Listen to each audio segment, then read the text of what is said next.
Hello and welcome back to Daily Fortune Astrology. This light, although it makes me look like an angel, is really annoying. So please pardon that. I have so much Virgo on my chart, so I'm just going to keep filming rather than turn it off. So today the sun has entered 0 degrees Gemini, and wow. Outside of Sunday, I'm going to cover Monday, which is Moon Day, and Mars Day, which is Tuesday. And I mean, this week ahead is going to be so great because Mars also just moved into Leo, and on of this week upcoming Mercury Day, the moon is shifting into Leo. So we're going to see a lot of these our feelings that have been activated with the moon moving into Cancer from this double. We had a double new moon in Aries, and this year it's not really being discussed, but we have a double. I can't really say double, but we are almost having a double new moon in Gemini. So it's like very much Freaky Friday, the Inside Out. Boy, for those of you growing up watching Rugrats like me, we saw this like preview all the time for like the same Rugrats episode, but it was Inside Out Boy, and it's just like everything is going into integrity. We are moving through our thoughts and being able to sift through the layers of intensity, and then I'll just say like lack of investment as far as what's worthy of our time is like in thinking about, because what we think about becomes a part of our reality. So meditation is hugely favored.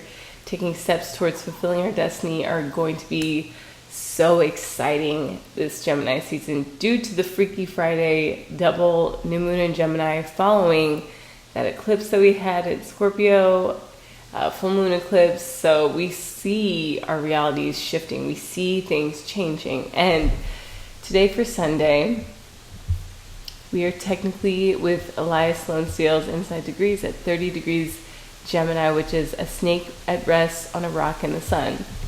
So for those of you guys who don't know, I talk about it a lot. I have my Book of Fortune, which is a 28-day astrology planner, and it's something to utilize if you're wanting to make your astrology work for you.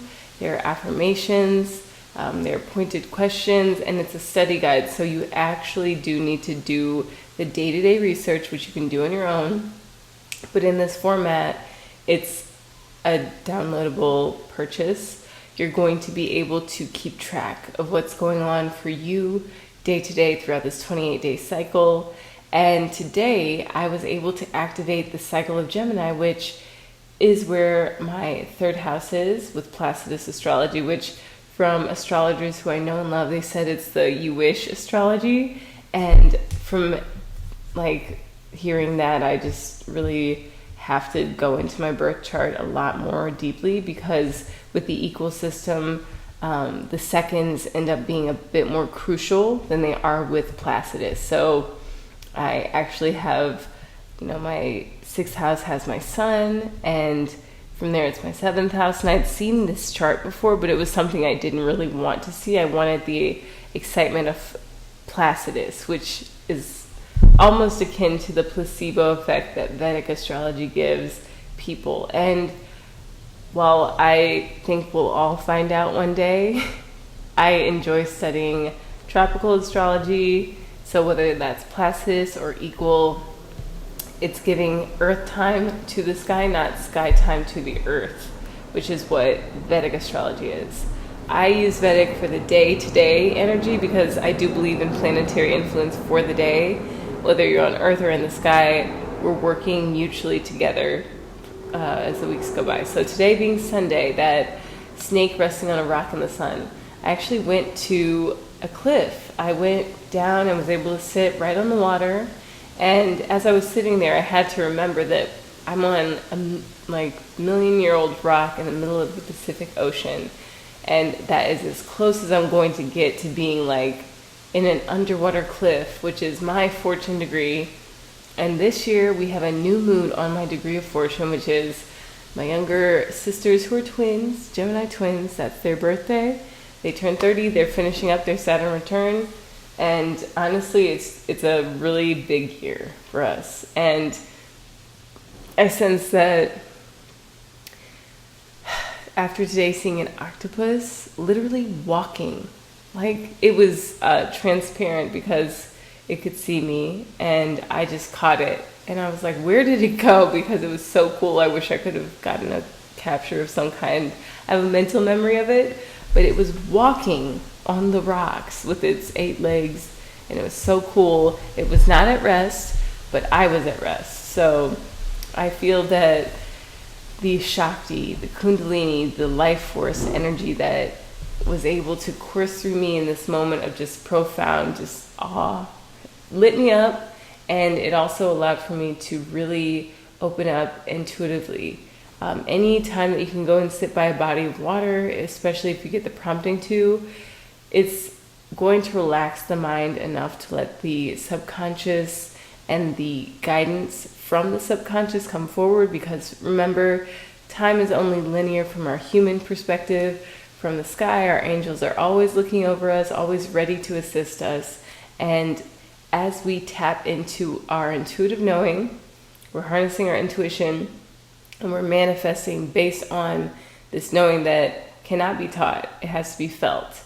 And once you tap into the feeling, which Mars in Cancer made sure that we were able to do, you can start to harness that and build it to create intentional and intuitive motion and movement in your life, and take away that which would be frivolous and mindless and just done for the sake of doing, which is what a lot of people walking around on this planet do. And that's why a lot of our manifestations end up hurting us. We end up losing them, or we are disappointed by them because they were we didn't pay attention to the intuitive side. So for those of you guys who are with me on this energy, you've planted seeds today. You have completed the manifestation. You have began living in the state of XYZ. So what is that XYZ? Let's read what this degree says. Remembering everything, living in retrospect, in touch and in tune with myriad pasts. You view these at leisure, lingeringly. Sometimes you go through them again in a very familiar fashion, and at other times all you have to do is see it. But there are so many karmas, and everything feels like it has been going on forever. A certain soul mood of nostalgia laced with regrets. The backward gaze cannot quite be shaken off, for mighty things have happened. And as you ruminate upon all of it, you deeply, inwardly decide, slowly and gradually, your future and much about a larger future. This is exact for me today. With the keynote being whether you can come to a true affirmation of this earth process and journey, or whether instead you subtly curse or scorn what you are reviewing simply because it is all too much and it is so tempting to put it down or in its place and to feel superior in a way that blights the future. So with Mars and Leo, we're coming into an ability to change this tendency to curse or scorn what we're viewing and becoming superior.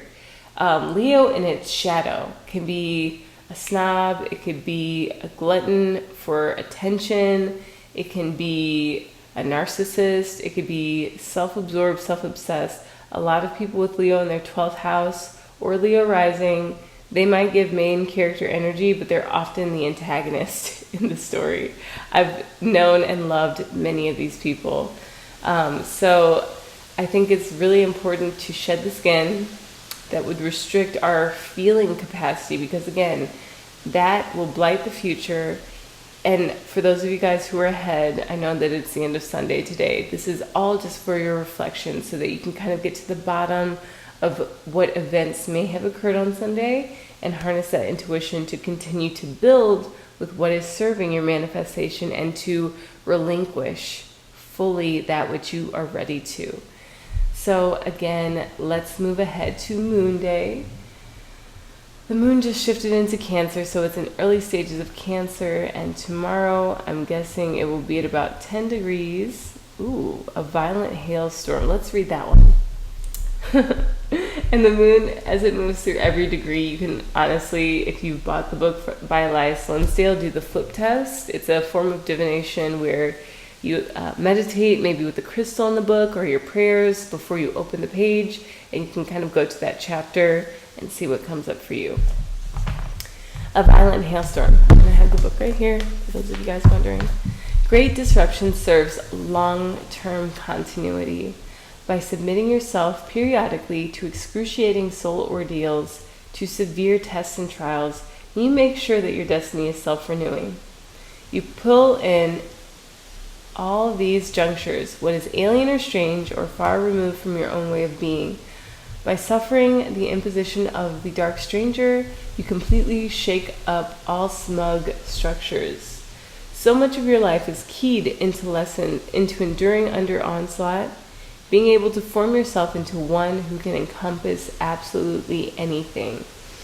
The path indicated is neither chaotic nor random. It's sharply pointed to take on experiences and lessons that are needed to fully transmute the karmic sequences.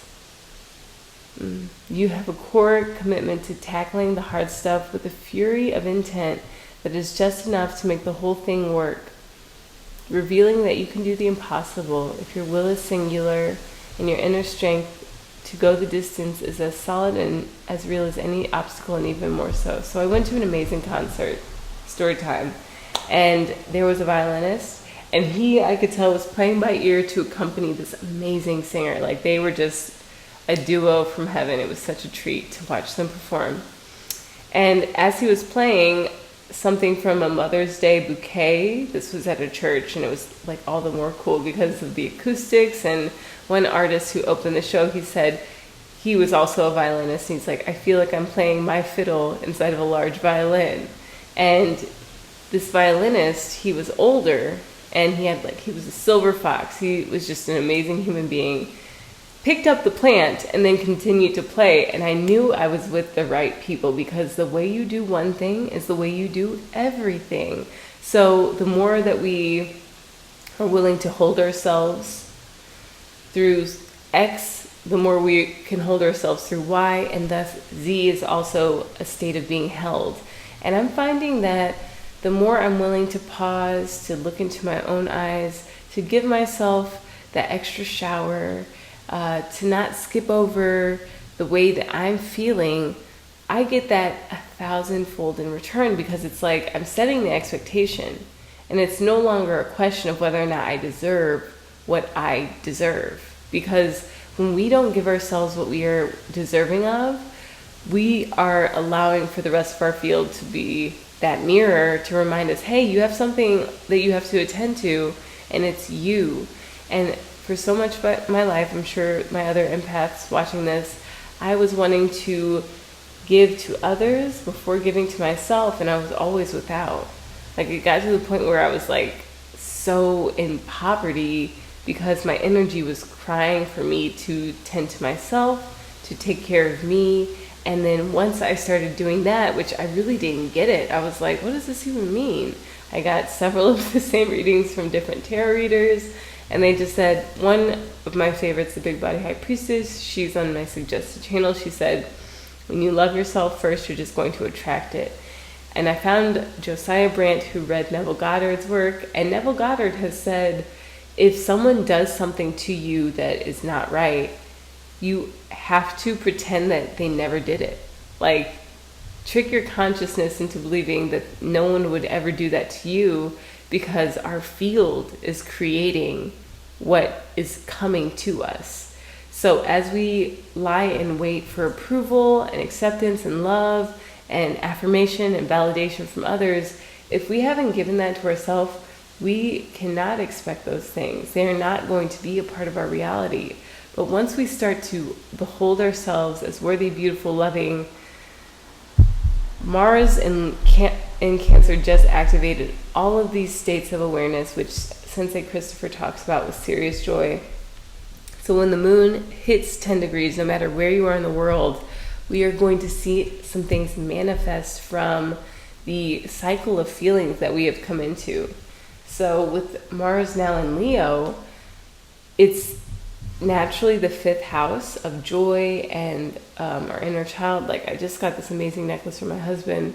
It's a yellow crystal meant to help to establish joy and to maintain it. And I think that it's all been in perfect synchronicity, perfect timing. But as we're able to expect more joy, we are going to live in those states, and then those states will bring our manifestations to fruition a bit more soon than they would without the gratitude that is entailed with joy, without the sense of expecting good, which is also entailed with joy, entailed. I'm not sure if I'm using the right words, but even today I did my first concert because last night I was so inspired and then so sure that this microphone I had asked my husband for, I was like, oh, he probably just didn't order it. When I got home, it was there. And then also my ancestors were like, you have to do this today. Like, there's no more time to waste. No more time to wait. There is not another moment to like continue delaying. But I was also really fortunate to find this amazing artist. Her name is the Sundrop Garden on YouTube. And she is totally my vibe. Like, this is exactly what I'm going for. And I found her for a reason today. Thank you, algorithm, for finally doing a thing, right? I think GPT chat is kind of like working out the kinks of the piss poor algorithm that we've all dealt with. So on Tuesday, Mars Day, with Mars and Leo, I'm going to actually go and look at a chart for that.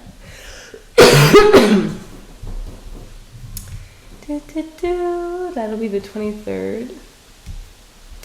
Mars at the time of, I'm going to go ahead about 3 hours. 8:30 a.m. Universal Time. Mars is going to be at 1 degrees Leo. And I'm finding that this 0 degree activation of the sun on Sunday, so look back to Sunday, we have been in this like vast, almost like the song Seal, just when you thought you were lonely, they put you under the rice pail. Wake up tomorrow, you're gonna be living the right life. So you're gonna be living the right life come Mars Day. Listen to that song, Seal is the best. And 1 degree Mars, it's so great because Elias Lonsdale starts his degrees with that 1, which in Christopher Witecki's step astrology system, it is love. And 1 degrees Leo is a divorced husband and wife enjoying each other's company. The little ego desires what it does not desire, needs what it does not need. It goes after most avidly what it later finds is so very different from what it would be good to have. But then things turn again, and even the most unconscious patterns reveal their redemptive glory. It all depends on where you are along the spectrum. The initial expansion, the inevitable contraction to follow, or the tempered and seasoned expansion later. In the middle point, it could be hell. But things start out so amazingly, and they end up as such a gold mine of experience and self-understanding from all of this. Much of life is midstream and involves meeting shadows, enduring reversals, and basically being forced to go absolutely everywhere you never wanted to go. The reason it comes out right in the end is that you move through all of it and discover there is somebody here who knows how to do that and who remains unscarred, not even discouraged, and is just waiting for the next opening to take up the earth's schooling in a way that the fiery souls invite and welcome, strangely enough. Yeah, I've heard it before. Before we incarnate, we're all like, yay, earth school, it's going to be so great. And then when we're here, we're like, I want to die. And I feel like that's just the onslaught of dealing with a lot of energies. And I think that once we temper ourselves, we come into a stasis of expectation meeting reality, and then us having gosh, what is the phrasing? But basically it's like low expectation, high investment equals magic. Like you have to be invested in yourself and expect very little based on the day-to-day workings of reality, because life is a gift. It's a gift to wake up in the morning. I was reminded of this by my husband, who is divorced, and one day I do hope for that ability to, and I'm divorced too, shit. Like I'm hopeful one day for the ability to enjoy the company of people who may have hurt me. And you can even think of divorce as the severance of a relationship, which is where those radical forgiveness worksheets come in so clutch. I've done 4 of them and I have more to do. I've printed another 3, because writing down the grievance and admitting that I have a right to feel my feelings has been so empowering and so freeing and so timely that it's the biggest gift. And on Mars Day, we're going to be getting what we want by cultivating this equanimity, this sense of detached investment. And it's so challenging. I have 2 daughters and they split time with their birth mother and then they split time with me. And I realized from the beginning I was going to have to be detached, which is very challenging with all of my Leo stellium going on. This Leo in Mars and Leo transit is going to be a really renewing process for a lot of us, and it's going to help us to remember that it's okay to be in our heart and that love truly is the only way through Earth School. So blessings on your Moon Day and Mars Day. I will be back very soon to go back over this astrology, because a lot of it is built to be retrospective and affirmative, and then also to help remind you that your intention is everything. Your intuition is definitely speaking to you 24/7, and taking the time to watch these videos might just put you on your path. Aloha.